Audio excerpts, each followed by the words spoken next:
மக்கள் தமிழகம் கட்சியின் 4ஆம் ஆண்டு தொடக்க விழா வெல்லும் தமிழ்நாடு என்ற முழக்கத்தை முன்வைத்து சிறப்பாக நடந்து கொண்டிருக்கிறது. சாதியத்தை, ஆரியத்தை, இந்தியத்தை வெல்லும் தமிழ்நாடு,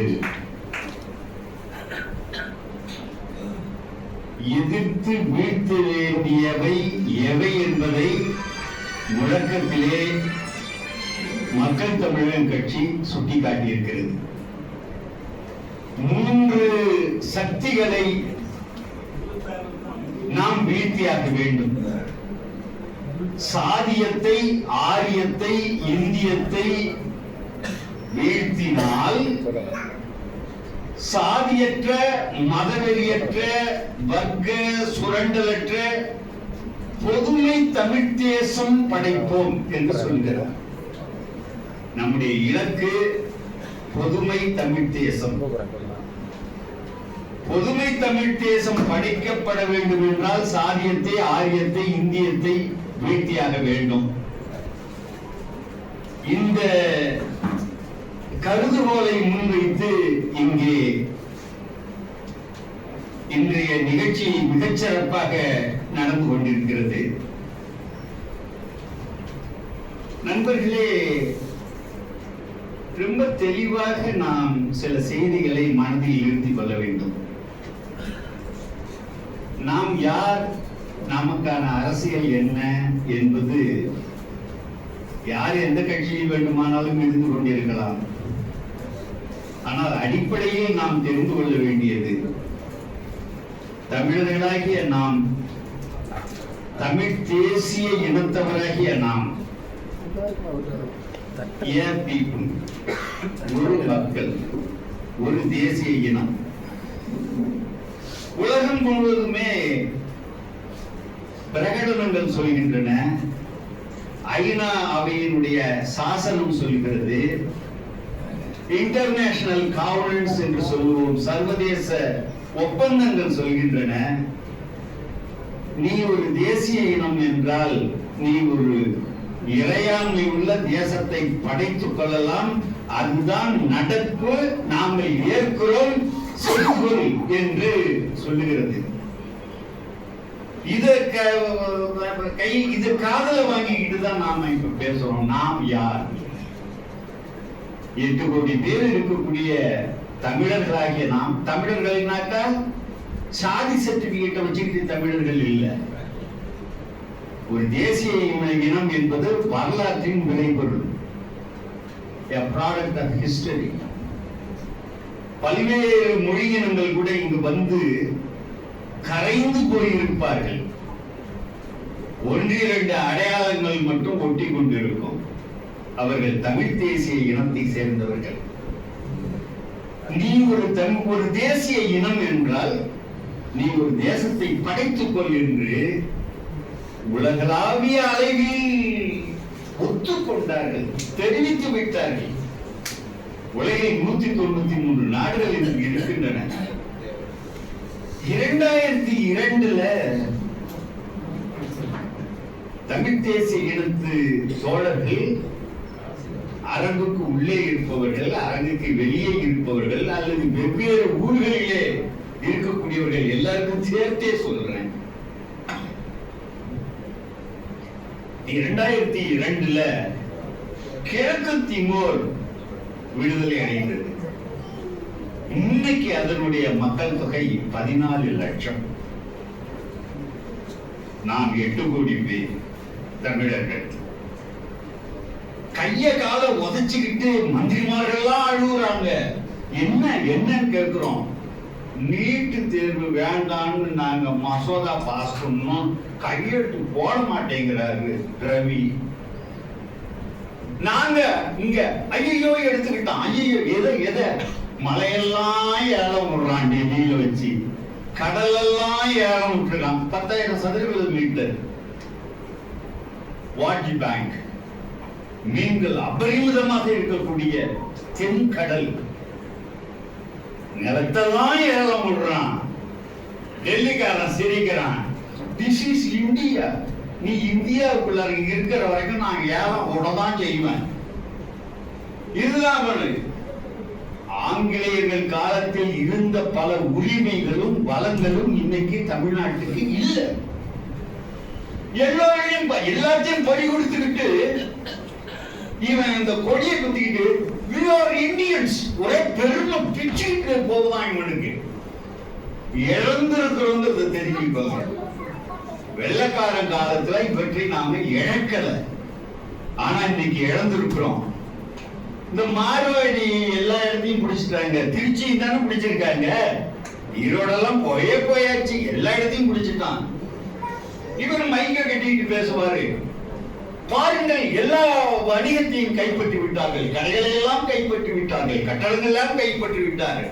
அவன் காது கிட்ட வந்து சொல்றான், என்ன கத்திய வச்சா கொடுங்கன்னு, துப்பாக்கிய வச்சா கொடுங்கன்னு, இந்தியன் என்ற ஒற்றை வார்த்தையோடு வந்தோம், எல்லாம் எங்களுக்கு சொந்தமானதுங்கிறான்.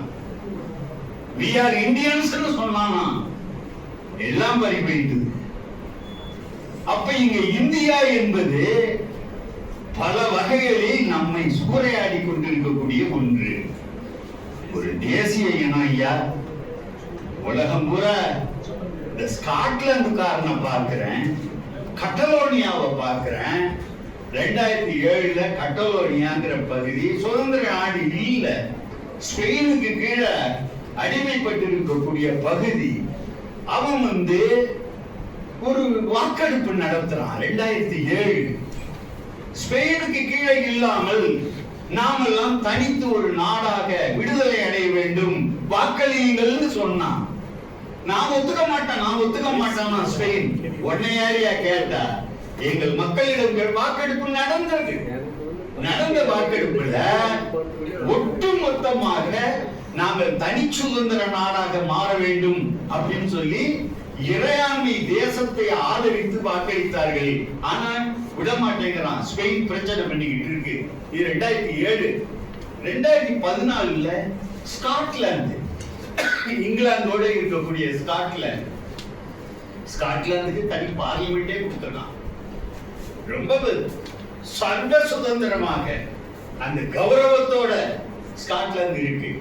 ஆனாலும் ஸ்காட்லாந்து என்ன சொல்லுதுன்னா, இங்க இங்கிலாந்தோட இருக்க மாட்டோம்.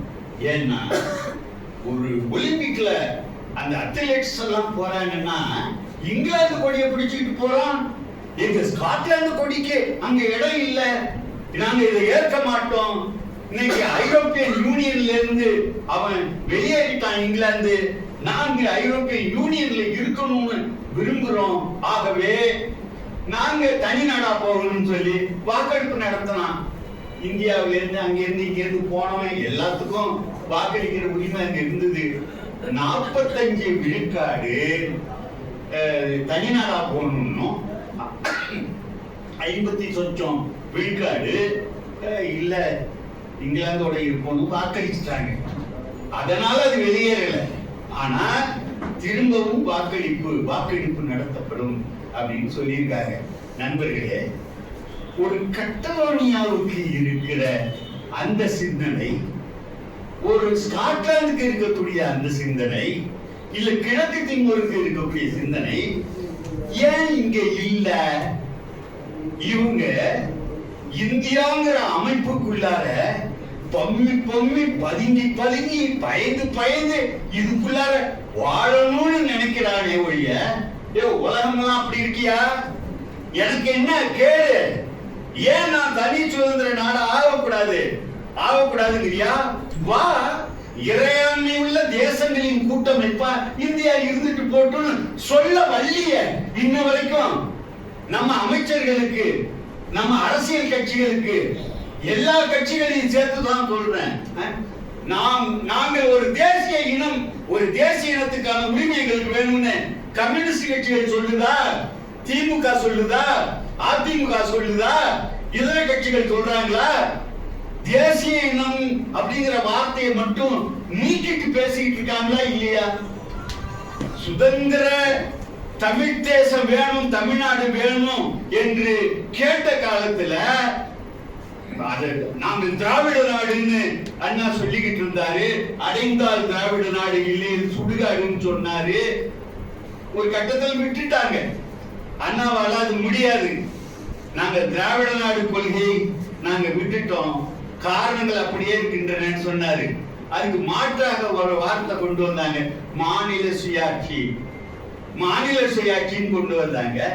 முன்னமே தோழர்கள் சுட்டி காட்டின மாதிரி 1974 மாநில சுயாட்சி தீர்மானம் போட்டாச்சு. இன்னைக்கு 51 வருஷம் ஆகும், அரை நூற்றாண்டு ஆயிட்டுது. ஆனா மாநில சுயாட்சிக்காக துரும்பையாவது கிள்ளி போட முடியுதா? மாநில சுயாட்சி தீர்மானம் போட்டப்ப மாநிலங்களுக்கு இருந்த உரிமையை விட இன்னைக்கு உரிமை குறைச்ச. இன்னைக்கு 50 ஆண்டுகள் கழிச்சு மறுபடியும் மாநில சுயாட்சி தீர்மானம் போடுறாங்க. அப்ப இது இன்னொரு 50 வருஷம் ஓடும். இப்படியே இருந்து கொண்டிருப்பதுதான் நமது அரசியல் என்று நினைத்தால் எல்லா தோழர்களுமே தெரிஞ்சு வச்சுக்கோங்க. அரசியல்ல ஈடுபடலாம், ஒரு எம்எல்ஏ ஆகலாம், எம்பி ஆகலாம், கவுன்சிலர் ஆகலாம், சொத்து வித்து அப்படி வாங்கலாம், பதவி சுகத்தை அனுபவிக்கலாம். ஆனால் இந்த தேசிய இனம் இருப்பதையே இழந்துடும். அப்போ உலகம் பூரா ஒரு தேசிய இனத்துக்கு என்ன உரிமையோ அதை நாம இன்னைக்கு கேட்கறதுக்கு இன்னும் அஞ்சுவது என்பது ரொம்ப தவறானது. இது ஒரு, அதாவது சுதந்திரம் அடையும் போது இவங்க கற்பனை பண்ணியது வேற. இது ஒரு கூட்டாட்சியும் இல்லை. கூட்டாட்சிங்கிற வார்த்தையும் இந்திய அரசியல் சட்டத்துல இல்லை. இது இந்த கூட்டாட்சி இல்லைங்கிறதோட இல்ல, இது தமிழர்களின் தாயகம், அது கன்னடர்களின் தாயகம், தாயகம்ங்கிற சொல்லு இல்ல. அப்ப சரி, இருக்கிற பகுதியாவது தமிழர்கள் வாழ்ந்துகிட்டு இருக்கிறோமே, நமக்கு சொந்தமா இருக்குமான்னா இந்திய அரசியல் சட்டம் தெளிவா சொல்லுது. ஆர்டிகல் 3 இங்கே பார். நாங்க ஒரு சட்டம் நாடாளுமன்றத்துல ஒரு தீர்மானம் நிறைவேற்றிட்டோம்னா ஓ மாநிலத்தை பிரிப்போம், உடைப்போம், சிதைப்போம், உன்னுடைய நிலப்பகுதியை பல மாநிலங்களுக்கு பங்கு வைப்போம், உன்னை கேட்காமலே மாநிலத்தின் பெயரை மாற்றுவோம். வேணா எடுத்து பார்த்துக்கோங்க. இந்திய அரசியல் சட்டம் ஆர்டிகிள் 3. இதெல்லாம் ஏற்றுக்கிட்டு தான் நம்ம இதுல இருக்கிறோம். இதெல்லாம் ரொம்ப பிரமாதமா இருக்கும்னு நினைச்சுக்காதீங்க. அப்படி நெஞ்ச வெடிச்சுக்கிட்டு போறதெல்லாம் இருக்குல்ல, அதெல்லாம் சும்மா வச்சுக்கோம். இதுதான் நிலைமை. எந்த உரிமையும் கிடையாது நமக்கு. அதாவது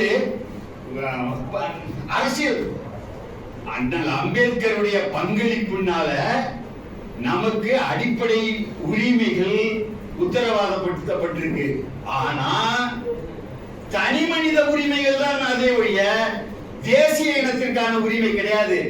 தேசிய இனங்கிற வார்த்தையும் இல்ல. அதுல ஒரு தேசிய இனத்தின் உரிமை மறுக்கப்பட்டால் ஒரு தேசிய இனத்தில் இருக்கக்கூடிய அத்தனை பேருடைய உரிமையும் மறுக்கப்படுதுன்னு அர்த்தம். அப்ப இதுல குறைபாடுகள் இருக்கு.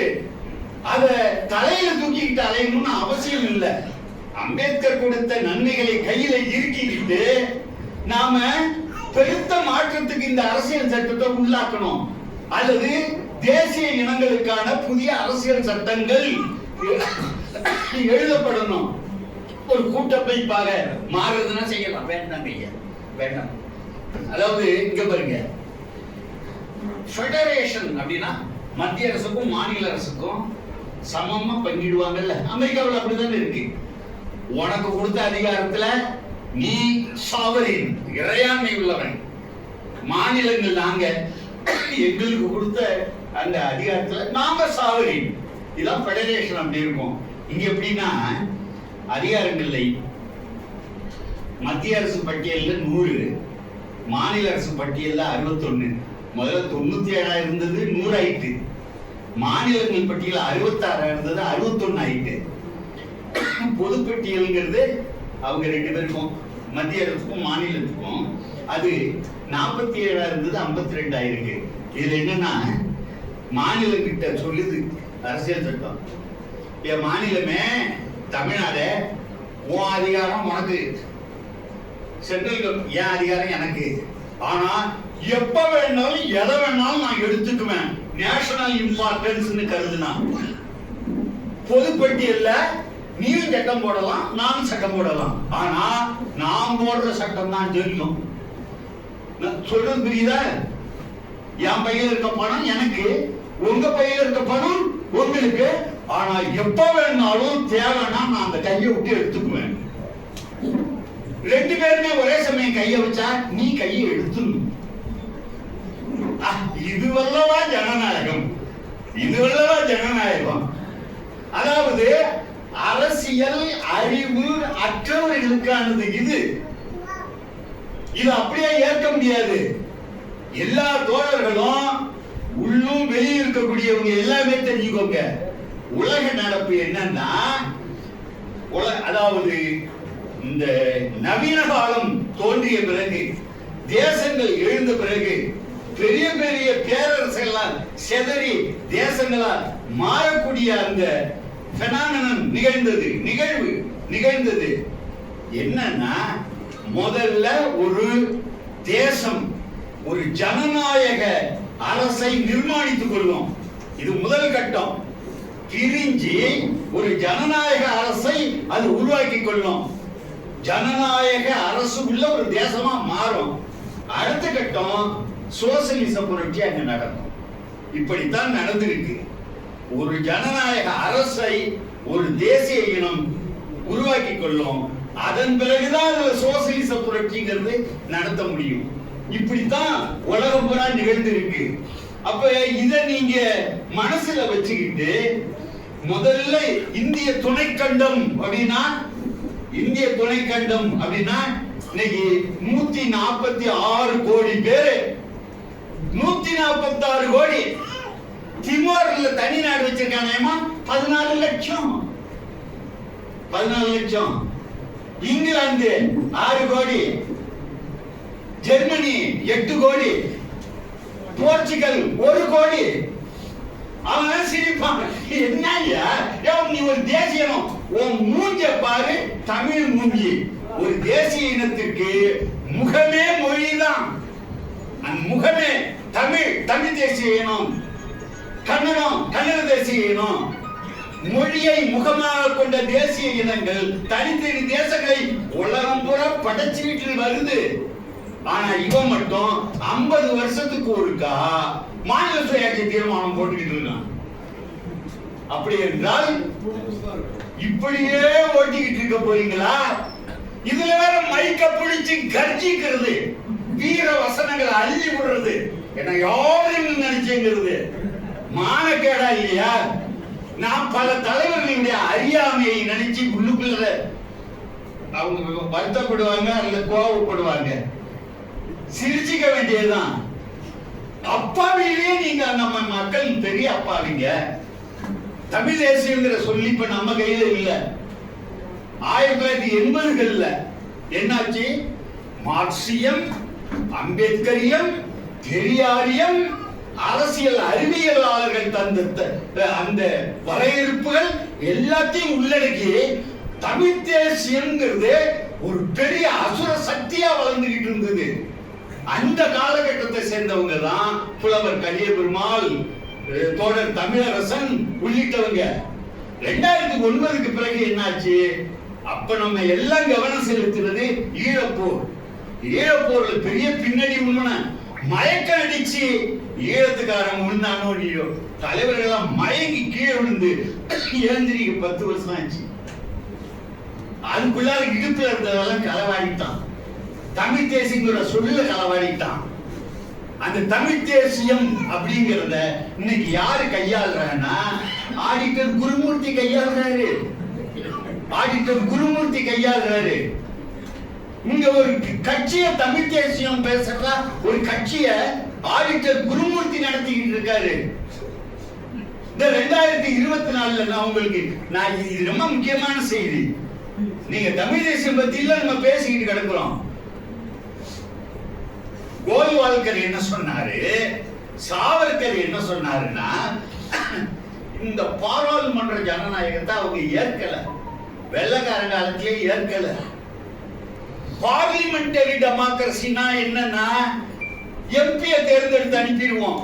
அங்கெல்லாம் எம்பி வந்துருவாங்க, எம்பிக்கெல்லாம் வந்துருவாங்க. இந்த எம்பிக்களுடைய ஆதரவு யாருக்கு இருக்கோ அவன் அமைச்சரவையை உருவாக்குவான். பிரைம் மினிஸ்டர், அப்புறம் அதர் மினிஸ்டர்ஸ் அப்படின்னு உருவாக்குவாங்க.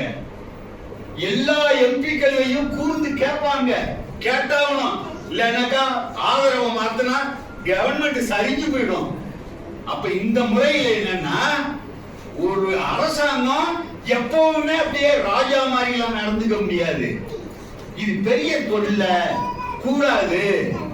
அமெரிக்காவுல வந்து அது வந்து மாநில இறையாண்மையை ஒதுக்கிட்டான், அதிகாரங்களை பிரிச்சு. அங்க எப்படின்னு கேட்டா, ட்ரம்ப வந்து மக்கள் தேர்ந்தெடுப்பாங்க. மக்கள் வந்து தேர்வாளர்களை தேர்ந்தெடுத்து, தேர்வாளர்கள் ஓட்டு போட்டு ட்ரம்ப தேர்ந்தெடுத்துருவாங்க. அதுக்கப்புறம் 4 வருஷத்துக்கு ட்ரம்ப் வைக்கிறது தான் சட்டம்.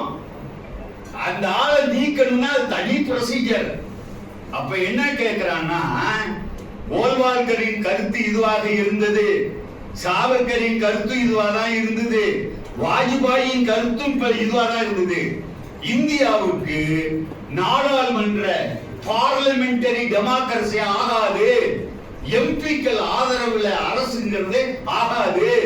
அதுக்கு பதில் பிரசிடென்ஷியல் டைப் ஆஃப் டெமோக்ரஸி. பிரசிடென்ட மக்கள் ஓட்டு போட்டு தேர்ந்தெடுத்து மொத்த அதிகாரத்தையும் கொடுத்துட்டு 4 வருஷம் காத்திருக்கணும். என்ன வேணாலும் செய்யலாம்.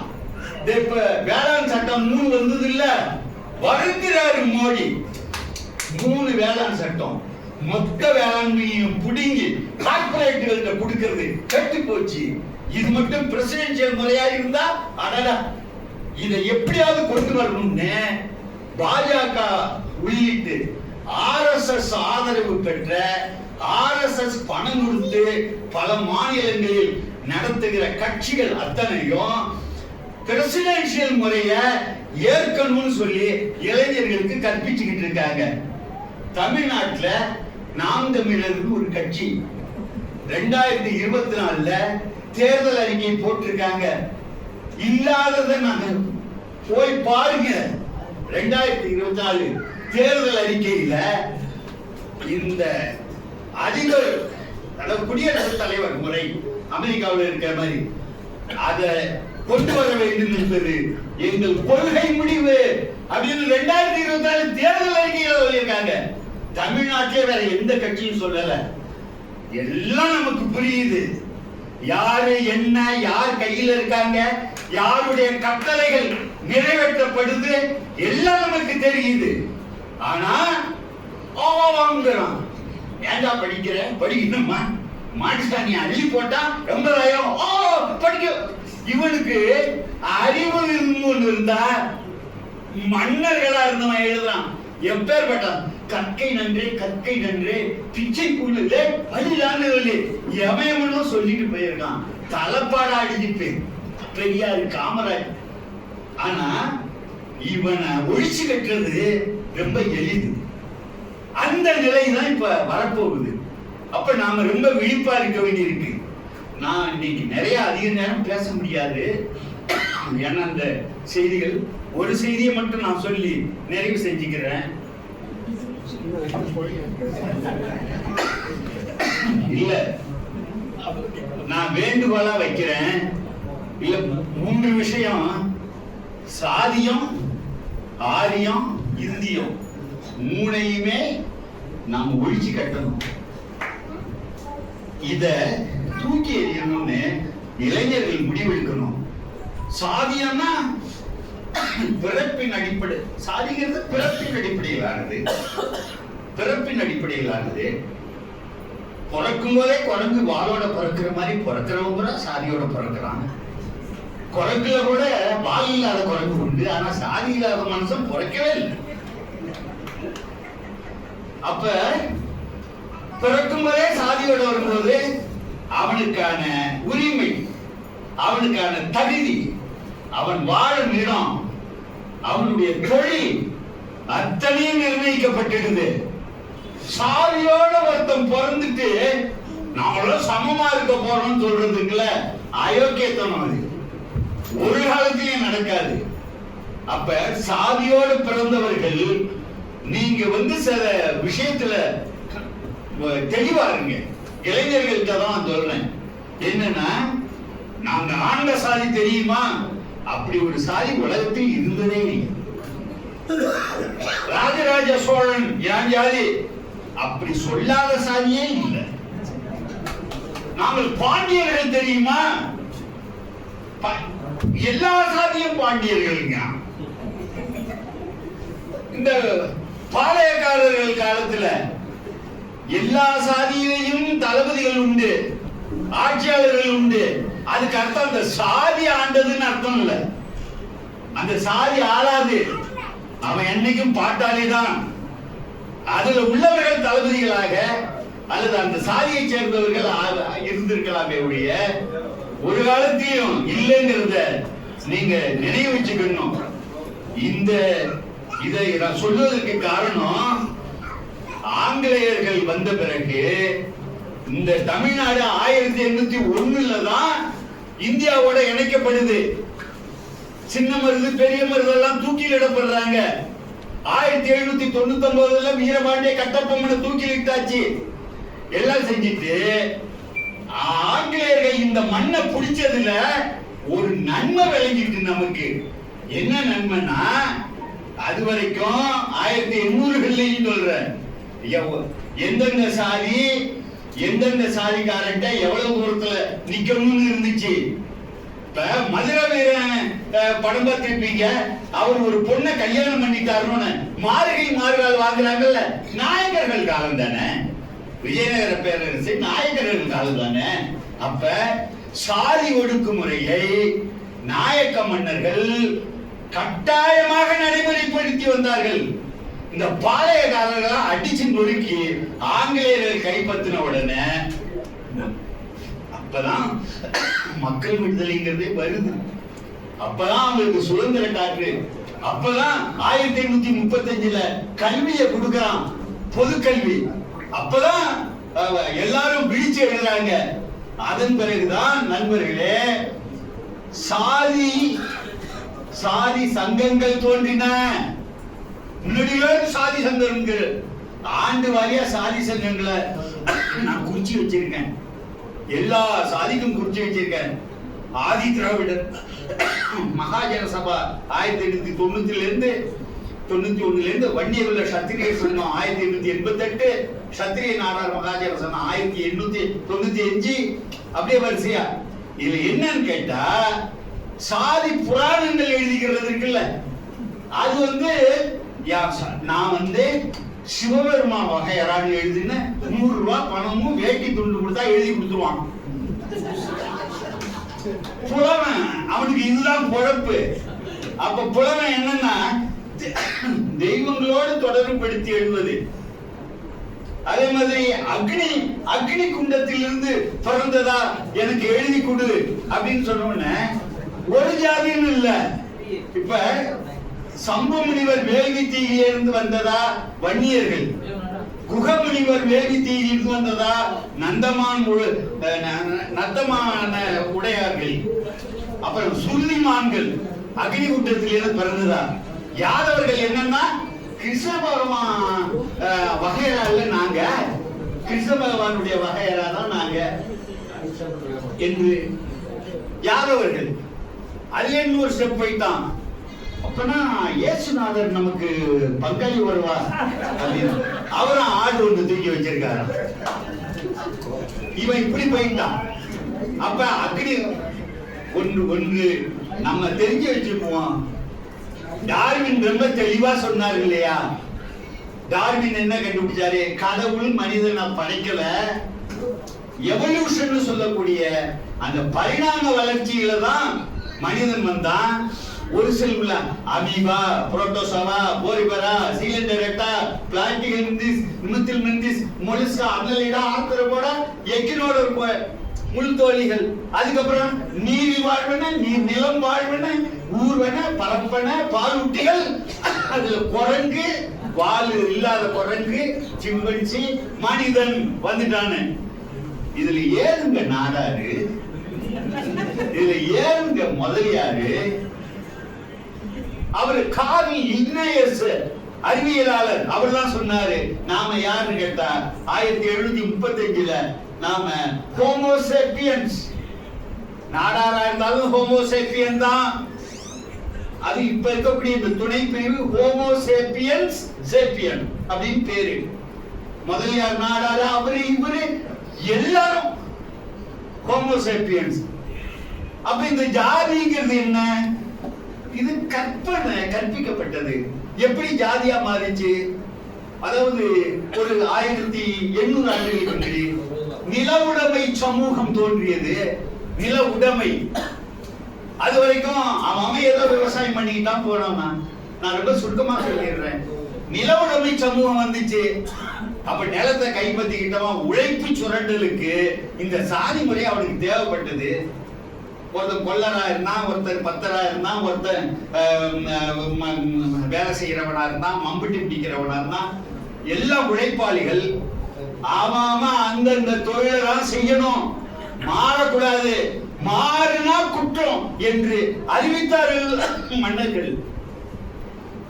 அப்போ நில உடைமை சமூகத்துல உழைப்பு சுரண்டலுக்கு தொழில் பிரிவினர்கள், கைவினைஞர்கள் சாதிகளாக அறிவிக்கப்பட்டார்கள். ஆண்டவன் படைச்சதுன்னு சொன்னா அப்படியே மாறினா தண்டனைக்குரிய கட்டம் அப்படியே நிலைநிறுத்தப்பட்டது. காலாகாலமா உழைச்சுக்கிட்டே இருந்தான். ஆங்கிலேயர்கள் காலத்துலதான் விழிப்பு வந்தது. சாதி புராணம் எழுத ஆரம்பிச்சான். கொஞ்சம் படிப்பறிவு வந்த பிறகு. அதனால எல்லா நண்பர்களும் வெவ்வேறு சாதியில நாம இருப்போம். எல்லாரும் சாதி இருக்கு. ஆனா நீங்க பாட்டுக்கு தப்பு தப்பா நினைச்சுக்காதீங்க. அக்னி குண்டத்திலிருந்து பிறந்ததாக கற்பனை பண்ணாதீங்க. அம்மா வயிற்றுல இருந்து தான் பிறந்தோம். அப்படியெல்லாம் நினைச்சுக்க கூடாது. நான் எல்லா தலைவர்களையும் ரொம்ப மதிக்கிறவன். தலைவர் இப்ப ஐயா ராமதாஸ் ஐயா இருக்கிறாங்க, அன்புமணி ராமதாஸ் இருக்காங்கன்னா பையன் எல்லாம் கிடை அக்னி குண்டத்துல எல்லாம் பிறந்ததா கற்பனை பண்ணிடுறா. இது விஞ்ஞான யுகண்டா. எல்லாரும் அம்மா வயிற்றுல இருந்தா தான் பிறந்தோம். புராணண்டா, கற்பனைடா. அது நம்மள நாமளே உயர்த்திக்கிறதுக்காக ஒரு காலத்துல எழுந்ததுடா என்று ஒரு விளக்கத்தை கொடுத்து அறிவு தெளிவு உண்டாக்கணும்னு வச்சுக்கோங்க. எல்லாரும் கை கொத்துருவான்ல. தமிழ் தேசிய ஓர்மை வராமல் தமிழ் தேச விடுதலை கிடையாது. அதுக்காக சொல்ல வந்து தமிழ் தேச ஓர்மை வராமல் தமிழ் தேச விடுதலை என்பது கிடையாது. தமிழ் தேச ஓர்மைங்கிறதும் நீங்க வன்னியரா இருந்துக்கிறது, முதலியாரா இருந்துக்கிறது, நாடாரா இருந்துக்கிறது, அவன் அந்த சாதியில இருந்திருக்கிறது அப்படியே கையை கொத்திக்கிட்டு நாங்கள் தமிழர்கள் சொன்னா அது கிடையாது. அதெல்லாம் ஈக்குமாத்து குச்சியை விளக்காம மாதிரி சேர்த்து கட்டி வைக்கிறது மாதிரி அது உதிர்ந்துரும். ஒற்றை அடையாளம் அப்படியே ஒருங்கிணைஞ்சு நாங்கள் தமிழர்கள் அந்த ஒரு அடையாளத்துக்கு வர்றது இருக்குல்ல, அதுதான் ஒரு தேசிய இனத்தினுடைய ஓர்மைங்கிறது. அதுதான் ஜேவி ஸ்டாலின் சொல்றாருல, உளவியல். நாம் ஒரு இனம் என்ற உளவியல் பிரான்ஸ்ல கொண்டு வந்துட்டாங்க. 1789 பிரெஞ்சு புரட்சி அப்ப இதே மாதிரிதான் கடிதம். நாங்கள் பிரபுக்கள். பிரபுக்கள்னா நோபல்ஸ். அவன் பேரன், அவன் கவுண்ட், இவன் விஸ்கவுண்ட், இவன் கீழே, நான் செருப்பு, ஸ்லேவ், வில்லன். வில்லன்னா குத்தகைக்கு எல்லாம். ஒரே நாள் புரட்சி, அந்த சில நாட்கள் புரட்சி. பிரபுக்கள் எல்லாம் கொண்டா, மன்னனை கொண்டா, கிழக்கில் வைன்னு தடுக்கணும்ல. அப்பதான் அவன் வந்தான். பிறப்பால் உயர்ந்தவர்கள் யாராவது இருக்கிறீர்களா? இல்லை. அப்ப நீங்களாம் நாமெல்லாம் சிட்டிசன்ஸ் ஆஃப் பிரான்ஸ். பிரெஞ்சுல ஒரு அடையாளம் வந்துச்சு இல்ல, அதாங்க பிரெஞ்சு புரட்சி. இங்க சாதி கடந்துக்கிட்டு நம்மள முன்னோக்கி போக விடல. வர்க்கமாகவும் இணைய முடியல, தேசிய இனமாகவும் நம்மளால இணைய முடியல. அதனால சர்வ கட்சி தலைவர்களே, சர்வசாதி தலைவர்களே, இந்த இனம் அழிஞ்சு போயிடும். சாதி புராணங்கள் பொய்ங்கிறத அந்த பையன்களுக்கு உணர்த்துங்க. எல்லாம் ஒன்னா நின்று நம்ம உருவி திங்கிற அந்த இந்தியத்தை மாய்ப்போம். பண்பாட்டு வாழ்விலும் அரசியலிலும் ஆதிக்கம் செலுத்துகிற ஆரியத்தை வீழ்த்துவோம். சாதியத்தை தூக்கி எறிவோம். தமிழர்களாக இணைவோம். தமிழ் தேசம் படைப்போம். ரொம்ப நன்றி தோழர்கள். நான் வார்த்தை